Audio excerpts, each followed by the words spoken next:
Добрий день усім малятам. Рада вас я привітати. Подивіться, сонечко заглядав в віконечко, діткам посміхається, заняття починається. Малята, всі ви знаєте, що на нашій планеті живе багато різних рослин. А чи задумувалися ви над таким питанням? Звідки рослини беруть початок? А все починається з насенини. Скільки на планеті рослин, стільки є різних насенин. Насенини, як і рослини, відрізняються одна від одної. Вони можуть бути великі, маленькі і зовсім крихітні. Кожна з них згодом шукає собі місце, де оселитися. В цьому їм допомагають вітер, вода, звірі і птахи. Кожна насенина, потрапивши до відповідного до них місця проживання, пускає коріння, адже коріння для рослини є найголовніше.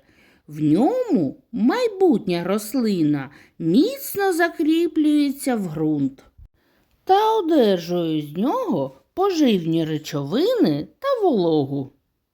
Після того, як рослина випустила коріння на поверхню землі, починає поступово пробиватися паросток, що тягнеться угору скрізь землю назустріч з сонечком.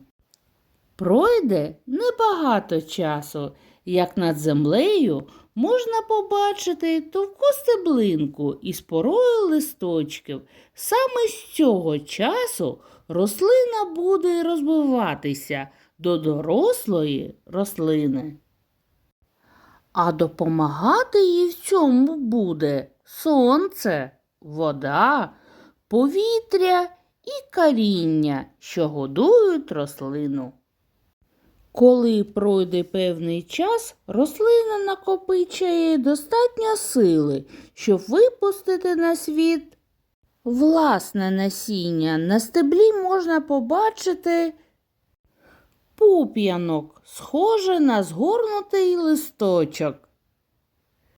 То майбутня квітка, що дасть насіння, але щоб насіння було добре, родюючим, квітці потрібно процес запилу. Для цього у неї є помічники. Це добре нам знайомі бджілка та метелик, які саме принесуть пило з однієї квітки на іншу. Цей процес називається запилення. Коли квітка відцвіте і насіння знову піде у подорож. Дякую за увагу і до побачення!